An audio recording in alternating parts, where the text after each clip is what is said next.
10,000 people are standing at the edge of a cliff, looking down at wet, bare, silent rock.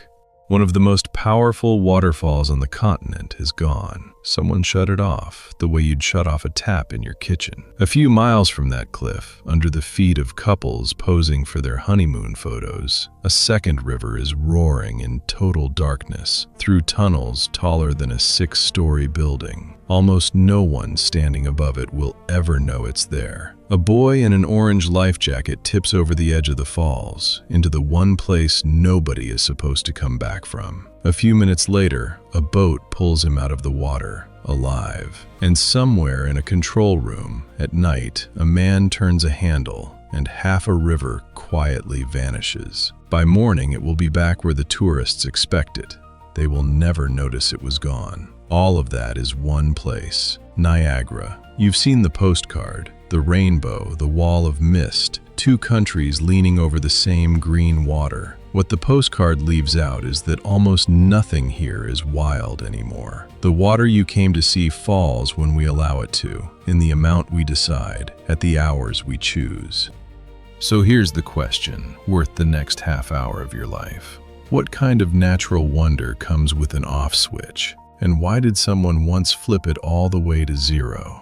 Why is the thing you photograph only half real? Why has this water spent a century and a half pulling people over the edge? And what happened to the 7-year-old who went over without a barrel? And who actually owns a waterfall that two nations have been quietly fighting over for 100 years? By the end of this video, you won't see a wonder of nature here. You'll see a machine, and you'll know exactly what it cost to build. In the summer of 1969, the American Falls stopped. Not slowed, stopped. For the first time anyone alive could witness, the water was simply not there. Where a curtain of white had been thundering that morning, there was a cliff of dark, dripping stone, and a smell of wet rock and river mud that almost no visitor had ever stood close enough to notice. It was not an accident, and it was not a miracle. According to the records of the United States Army Corps of Engineers, the agency that ran the whole operation, a construction crew had spent days driving trucks to the upper river and tipping their loads into it. Boulders, gravel, fill. About 28,000 tons of rock packed into a temporary dam, a cofferdam, 600 feet long across the channel that fed the American side. The river hit the wall and did what water always does. It found the lower path, poured over the Canadian Horseshoe instead, and left the American Falls hanging there, dry. Word got out fast. Within a week, roughly 100,000 people had come to stand at the railing and look at something no tourist had seen before or has seen since, the inside of a waterfall. They took photographs of the bare riverbed. They pointed at the giant boulders piled at the base, rocks the size of cars that the falling water had always hidden. And they saw the things the river had been keeping. Thousands of coins, tossed in for luck by visitors who never imagined the bottom would one day be swept clean and photographed. Further out, near the base of the cliff, the crews found human remains.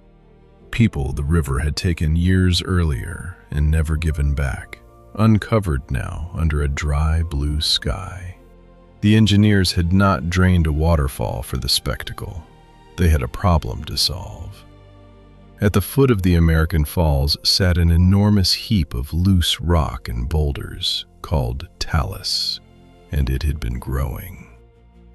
Officials were worried the falls were slowly choking on their own debris, that in time the water wouldn't drop cleanly anymore, but tumble down a slope of rubble, and the American Falls would stop being a waterfall at all.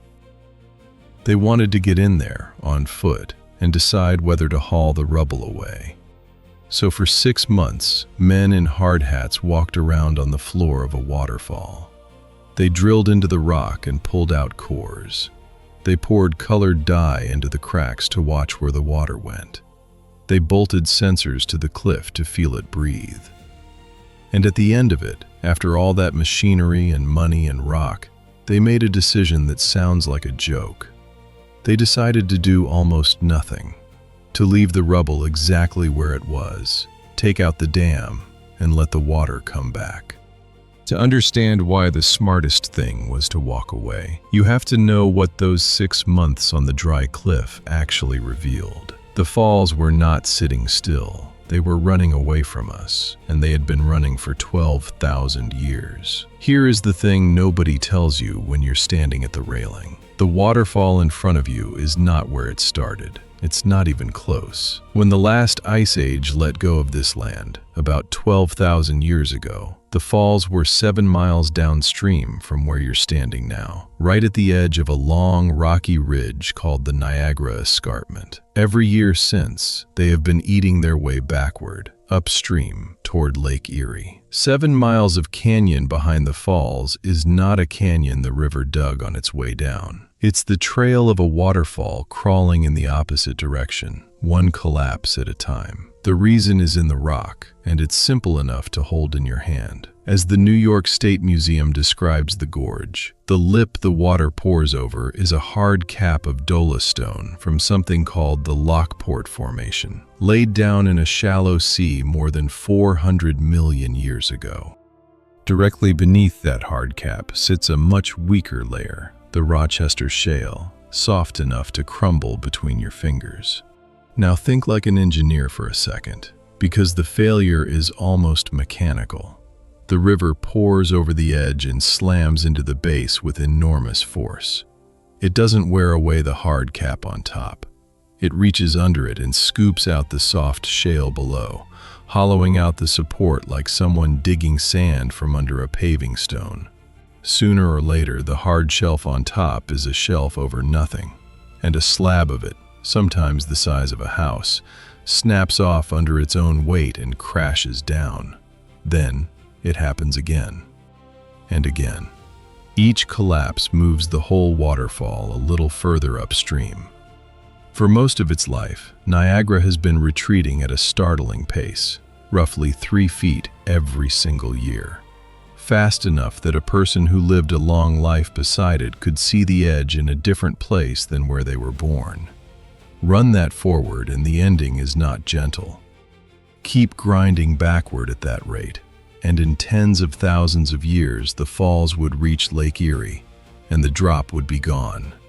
No cliff, no curtain. Just a long stretch of rapids where a wonder of the world used to be. The most famous waterfall on Earth is, very slowly, killing itself. Which brings us back to that pile of rubble the engineers stood on in 1969. They went in expecting to clean it up. What they figured out instead was that the heap of fallen rock at the base was doing something useful. It was leaning against the cliff, propping up the very face that everyone was afraid would collapse. Pull the rubble away to make the falls look neater, and you'd take out the crutch holding the wall together, and speed up the very destruction you were trying to prevent. Sometimes the right move, even after you've spent a fortune to find out, is to leave it alone. So they pulled the dam, the water came roaring back, and the American Falls have run without a pause ever since. But erosion is only half of why this waterfall is slowly dying more gently than it should. The other half is that we found a way to steal its strength, and we've been doing it every single day.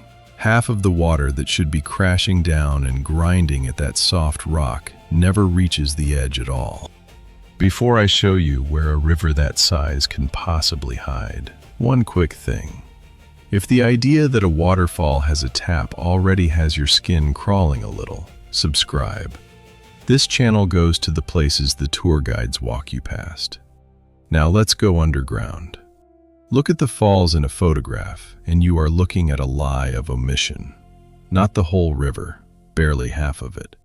At any given moment, somewhere between half and 3/4 of the Niagara River never goes over the falls at all.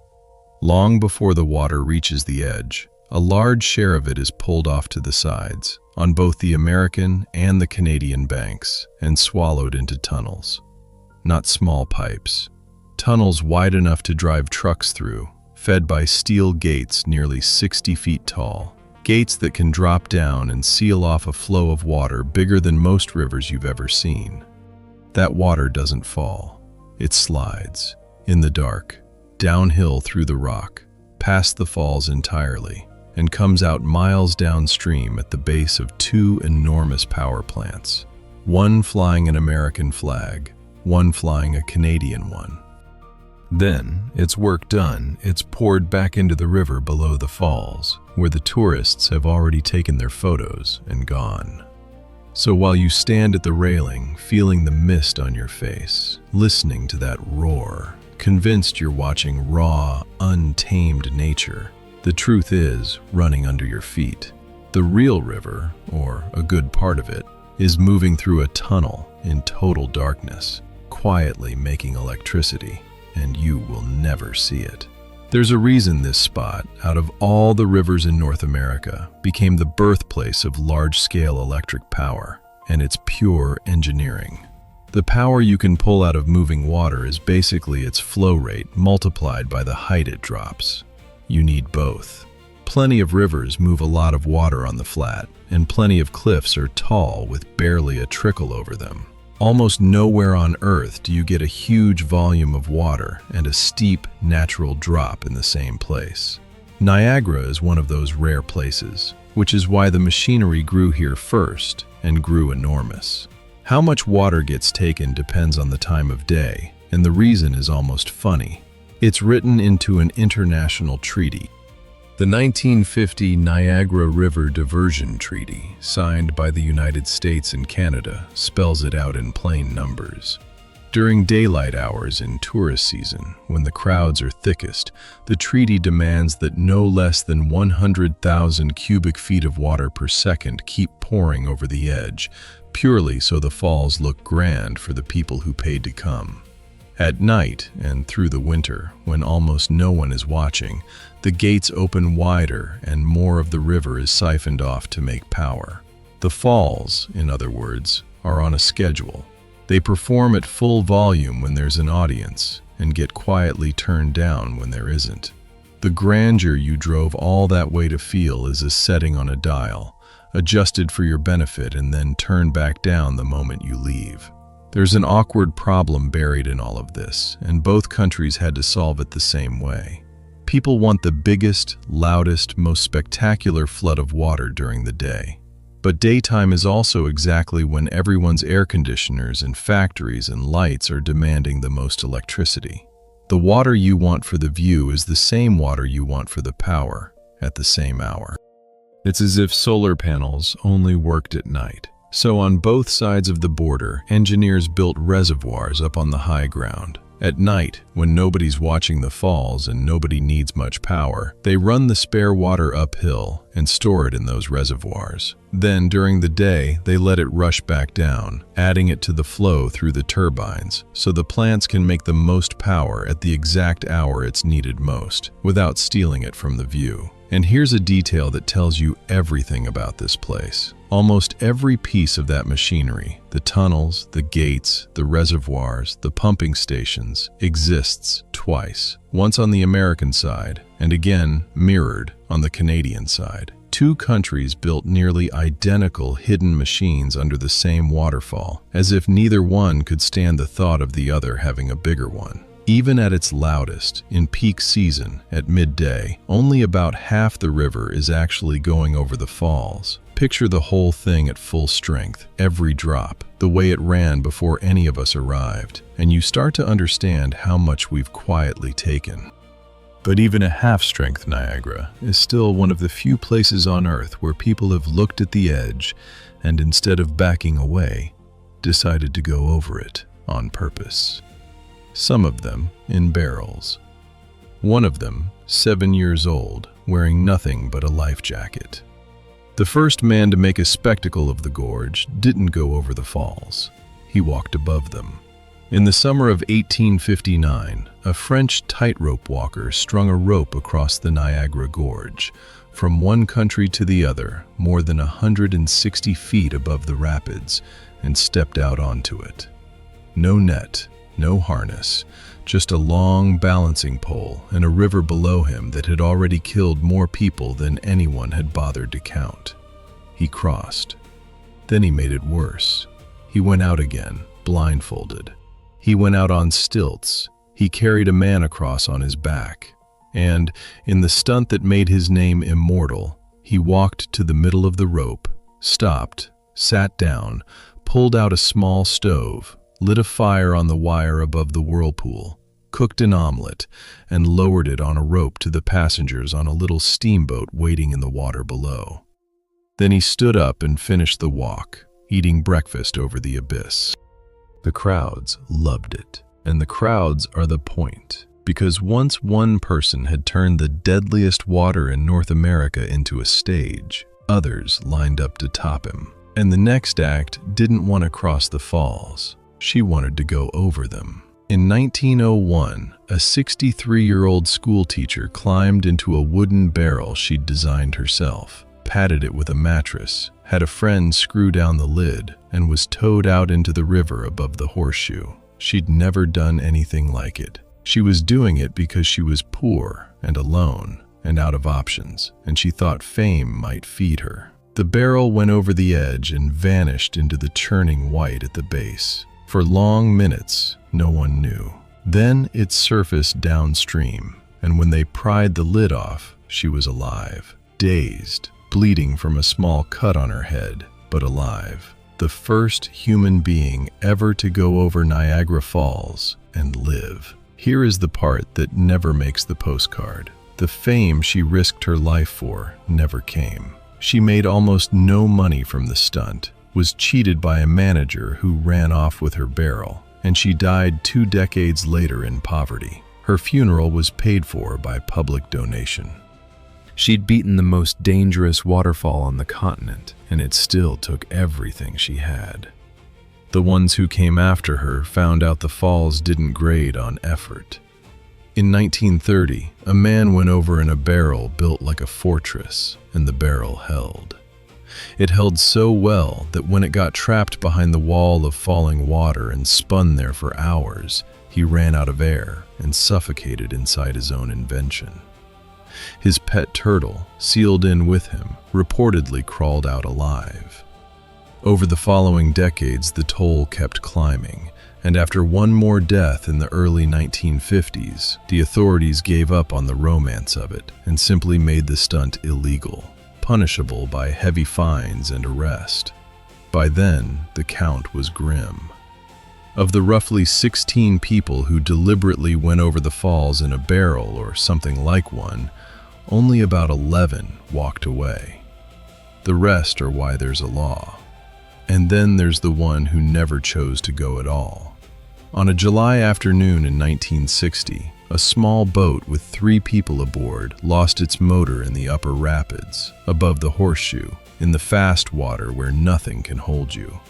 The boat flipped. A 17-year-old girl was swept toward the brink and pulled out of the river by onlookers with barely 20 feet to spare, close enough to feel the drop pulling at her legs. The man who'd been driving the boat went over the falls and was killed. The third passenger was a 7-year-old boy. He had on a swimsuit and an orange life jacket, and that was all. The current took him past the point where the girl was saved, past the last rock anyone could reach, and over the edge of the Horseshoe Falls. A drop of more than 150 feet into the most violent water on the continent, with no barrel, no padding, nothing but a child and a life vest. He should not have lived. Grown men in reinforced barrels had died making that exact fall, but the life jacket held him up, and the churning water at the base, instead of pinning him down, spat him back to the surface. A tour boat full of sightseers, the same kind of little steamer that had watched the tightrope breakfast a century before, spotted a flash of orange in the foam. The captain swung the boat around, the crew threw a ring, and they pulled the boy out of the water with cuts, bruises, and nothing broken. He remains, to this day, the only person to go over Niagara Falls without any protection at all and survive. A 7-year-old did by accident what killed grown men who trained for it. By now, you've probably hit at least one thing about this place you'd never heard before.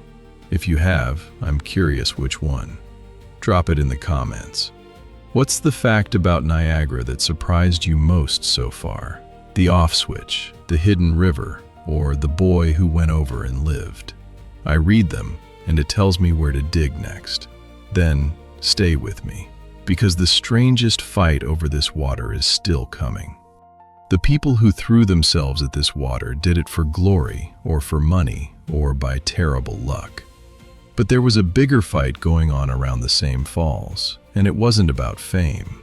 It was about power, the literal kind, measured in volts.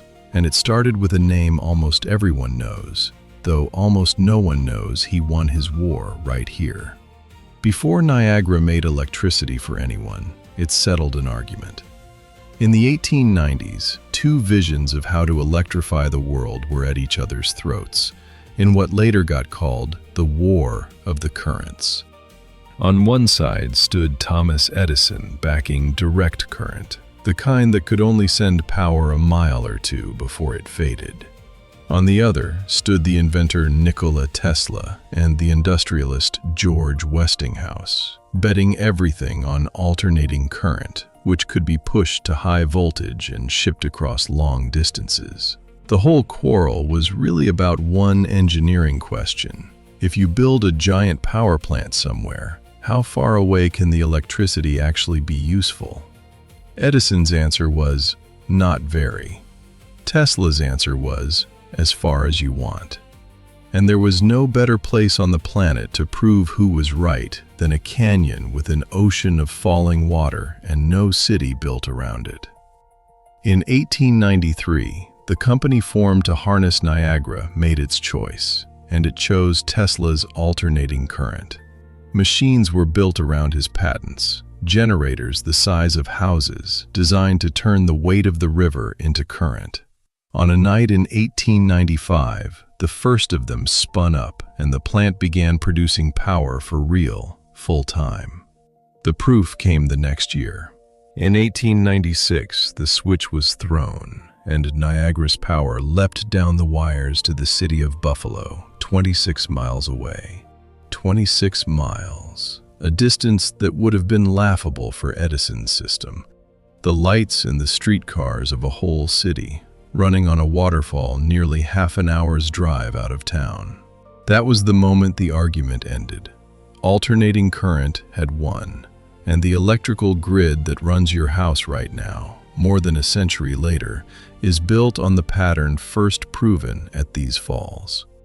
The great powerhouse was later named for the financier who steered the project, Edward Dean Adams. And once everyone understood that this water was worth a fortune in electricity, the falls stopped being a wonder shared by two countries and became a resource split between two countries. That's a different thing entirely. Look closely at the machinery again, and you can read the whole 100-year standoff in it.